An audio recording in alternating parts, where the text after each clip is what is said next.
nominate the Honourable House Leader for the official opposition. Thank you very much, Mr. Speaker. Thank you very much. Common sense Conservatives are focused on axing the tax, building the homes, fixing the budget, and stopping the crime. Well, this Liberal Prime Minister proves day in and day out that he's not worth the cost or the corruption. And what we're seeing today is a perfect example of how the government is focused on the wrong things. While Conservatives are putting forward tangible and practical measures that will lower costs, bring interest rates down, get homes built around the country, put dangerous criminals behind bars, this Liberal government is focused on the standing orders of the House of Commons. While Canadians are going to food banks in record numbers, while people who have moved away from home, gotten jobs, find themselves renewing their mortgages, and then are being forced to move back in with their parents, while communities once safe and secure, where people would go to bed at night without locking their doors, are now investing in security cameras and other measures because their neighborhoods have gotten so dangerous. While all of this is going on in Canada, while this Prime Minister continues to break so many aspects of Canadian society, the Liberals come in with a programming motion, with using a valuable day of House time, debating on how bills are going to be debated and how many hours this House will sit.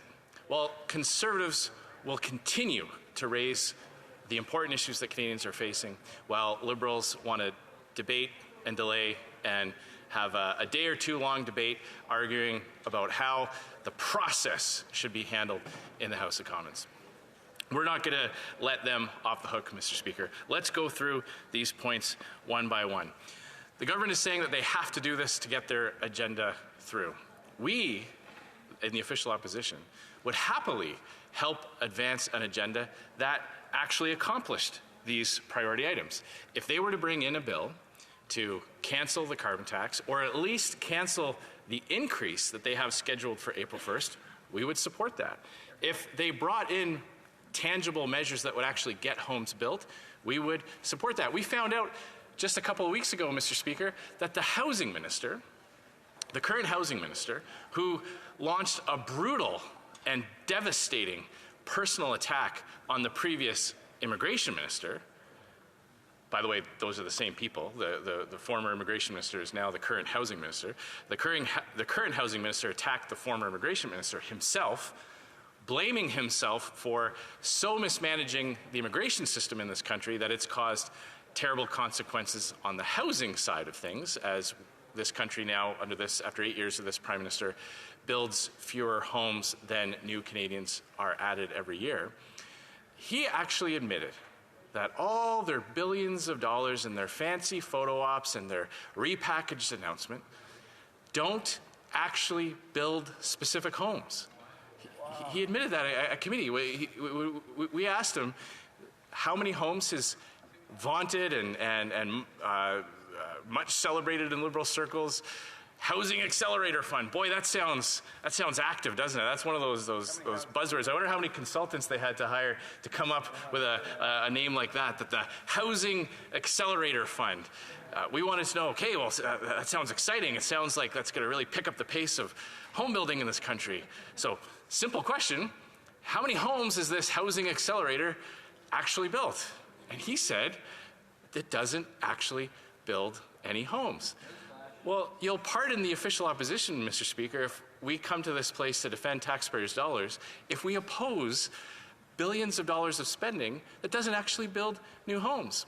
One of my Conservative colleagues asked a very simple question to the government when it comes to the carbon tax. How many greenhouse gases are actually reduced? Can the government tell Canadians how much the carbon tax lowers greenhouse gas emissions? I believe that was my colleague from Dauphin Swan River asked that very simple question. You would think that if the signature economic policy of this government is the carbon tax, that they might measure that. They might actually count how many greenhouse gas emissions are reduced by their signature policy. The answer came back, they don't keep track of it. They don't know. They don't measure that. They impose this carbon tax on Canadians. They're hiking it year after year, after promising not to, by the way. Remember that promise going into the 2019 election when the former Liberal Environment Minister, Catherine McKenna, promised, saying, no, they're never going to raise the carbon tax. The Liberals actually attacked me for telling Canadians not to believe them, and that once the election was over, when the Prime Minister didn't need Canadians' votes, but he still needed their money, that he would absolutely raise the carbon tax. Remember, Catherine McKenna's other famous quote was, if you just repeat a lie louder over and over again, eventually people will believe you. That certainly bears out in how they've communicated around the carbon tax. They promised not to raise it, and now they're forcing through a hike year after year. They promised in the fiscal update of the fall of 2022 that they would stop pouring inflationary fuel on the fire. The current Liberal finance minister said that in order to fight inflation, they had to get a grip on government spending. And there's just that glimmer of hope, Mr. Speaker, that after telling Canadians that he doesn't think about monetary policy, in the few days after that fall economic update from 2022, there's that brief moment of hope where Conservatives thought, okay, maybe he finally gets it. Maybe someone finally read that part of macroeconomics textbooks to the Prime Minister and maybe explained to him how when governments go deep into deficits and force central banks to create brand new money out of thin air to bankroll government spending, that is what causes inflation. And that maybe he finally got that, and that they would work towards getting back to balanced budgets. Of course, that hope was very short-lived, as just a few weeks after that, they went right back to their Liberal ways, borrowing and spending, plunging this country deeper into deficit, and immediately afterwards, inflation started going up again. And that's why so many Canadians are cringing every time their interest rates go up. Because, of course, the Bank of Canada has to raise interest rates to fight the inflation that it caused in the first place by bankrolling the government deficit spending. And we want to stop the crime, Mr. Speaker. After 8 years of this Prime Minister, Canadians are less safe. In fact, many areas in Canada are experiencing a dramatic spike in violent crime that we haven't seen in decades, hitting all-time highs in many areas and for many different types of crime. Now, crime, like inflation, doesn't just happen. It's not like the weather. It's not like you can read the Farmer's Almanac one year and say, okay, well, we're probably going to have an early frost and inflation might hit 3.5%. Nope. Inflation and crime are directly linked to this government's policy decisions. During the previous Conservative government, we brought in tougher penalties for dangerous and repeat offenders. And we're not talking about your young person making a mistake for the first time in their lives. We're talking about hardened criminals, people who use dangerous weapons to commit their crimes, people who commit the same crime over and over again, or people who cause grave bodily harm or even death in the commission of their crimes. We toughen those penalties. What did this Liberal government do? What did this Liberal Prime Minister do early on in his mandate? He started repealing those common sense Conservative tough on crime bills, and he made bail much easier to get. So it used to be in this country, if you had prior convictions, if you had proven to society and the courts that you were a dangerous offender, that if you're accused of committing a new crime, it would be harder to get bail. In other words, harder to be released before your trial.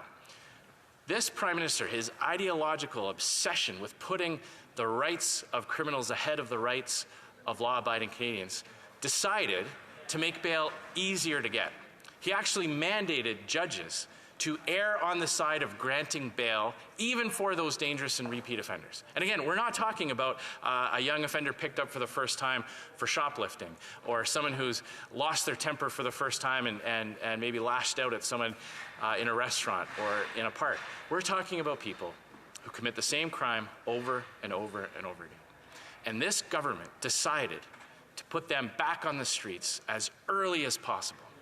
Well, no surprise, Mr. Speaker, crime started ticking up, and now we are in the midst of a crime wave that we haven't seen in over a generation. And it's all directly linked to this government's agenda. Now, Conservatives offer practical solutions. We offer many different ways of providing Canadians tax relief when it comes to the carbon tax. Obviously, we would like the government to acknowledge the failure of their signature economic policy. It does nothing to reduce emissions. They don't even count how many emissions are affected by the carbon tax. It increases the cost of literally everything. Everything that needs to be produced or shipped or refrigerated or heated or sold in a store that has to have lights or any type of those refrigerators or freezers all have to pay the carbon tax. And that is built into the price that consumers pay at the price. Now, you're going to hear from Liberals throughout the day, and you've sat in that chair over the past few months, Mr. Speaker, you hear it all the time. Liberals will say things like, well, Canadians are better off with it because of this rebate that they've cooked up. What they don't tell Canadians is that their own appointed parliamentary budget officer, the budget watchdog, the person that this government appointed to scour through all the data, to go off into the room and read all the reports and measure everything and account for everything and model everything.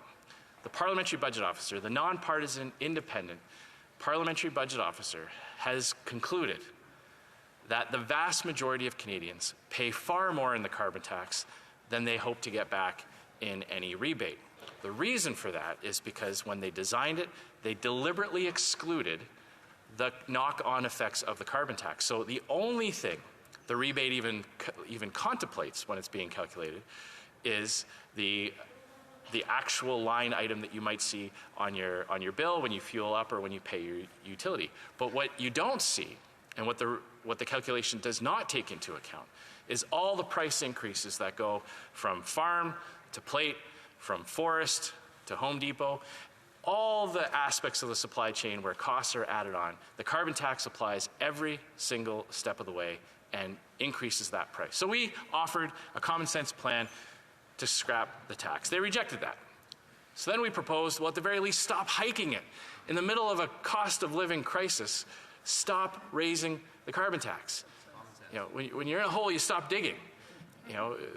Homer Simpson has the idea that when you're in a hole, you can try to dig up, but that doesn't work, Mr. Speaker.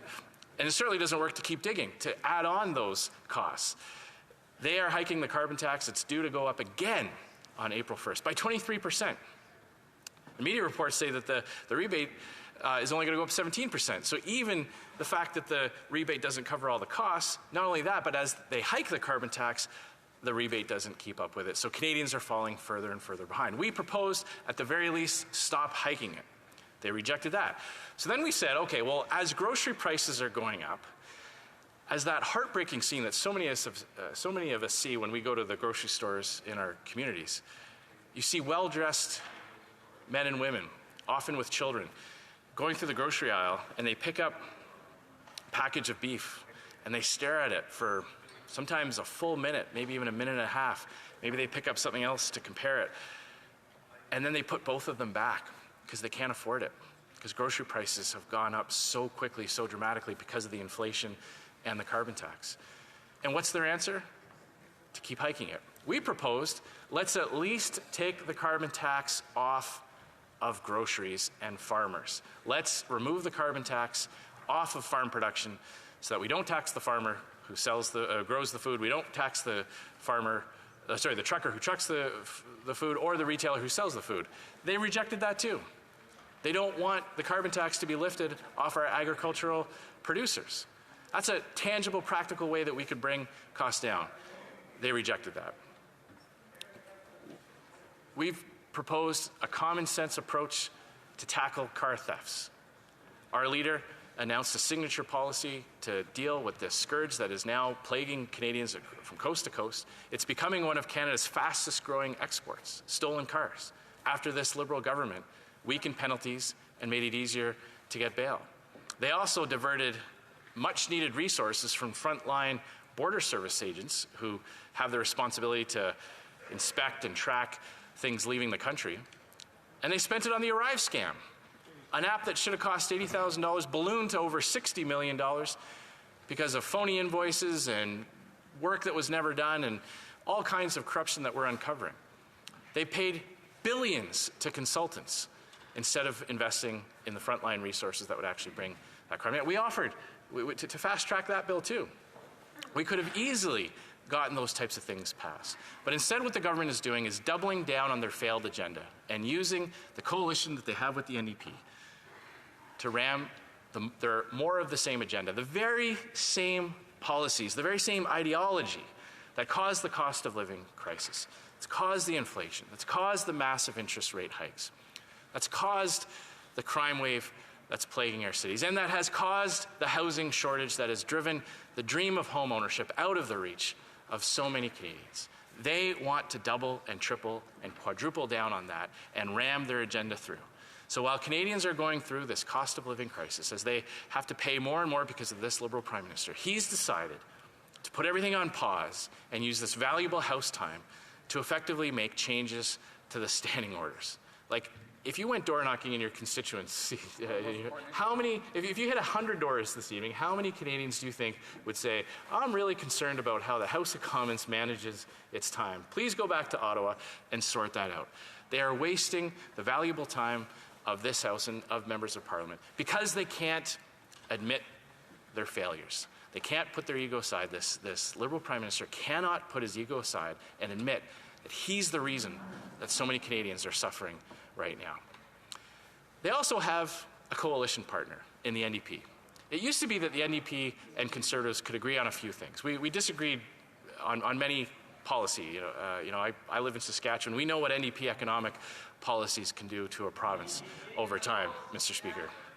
And they promised in the last election that they would not enter into a coalition with this government. They broke that promise, Mr. Speaker. Canadians believed them when they said that they wouldn't enter into a coalition. As soon as the election was over, they started hatching their scheme. One of the things that Liberals and Conservatives used to agree on is transparency and accountability.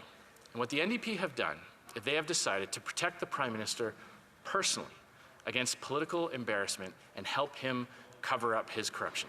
Time and time again at committee, we see the NDP voting against Conservative motions to investigate corruption and scandals, vote against our attempts to summon witnesses, and vote, in essence, to protect the Prime Minister from his corruption being exposed.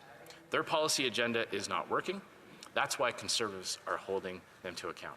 And I'll just make one final point about the way that they're handling the changes to the way the House operates. These are substantive changes that fundamentally alter the timeline for bills to be debated and moved through the House. It gives the government incredible new power that are not in the standing orders and have not been contemplated by any of our procedural books. Now, normally, those types of major changes require all party support and go through the proper process of procedure in House Affairs, examining the proposals, studying it, allowing all parties, all recognized parties, to have some kind of say in it. The government is establishing a precedent today by using this type of motion. And I just want to point that out to the government, that they are now doing through government motions what used to be done through consensus and all-party support. If they want to talk about protecting democracy, one of the most fundamental ways that you protect a democracy is that you ensure that even when they have a working majority, because of the NDP support, that they still hold that tradition of not making major changes without all-party support. Because what that does is it means that any two parties in a minority parliament or any party could work with the government and ram through massive changes to the standing orders over the objections of other recognized parties. That has consequences, Mr. Speaker. But they are choosing to do this way, and they are establishing a precedent for future governments. And they can't come to this place and start talking about the rights of members of Parliament, the ability for opposition parties to hold the government to account if they're going outside the normal process to make major changes in the House. That being said, Mr. Speaker, we're going to continue to oppose their agenda because it's failed. Their economic agenda continues to drive up inflation and interest rates. Their housing agenda continues to drive up home prices by rewarding local gatekeepers and preventing new homes from entering the market. And their crime and justice agenda continues to let dangerous and repeat offenders back out onto the streets where they terrorize law-abiding Canadians. For those reasons, we're going to oppose this motion, and we're going to oppose the rest of the government's agenda. Thank you very much, Mr. Speaker.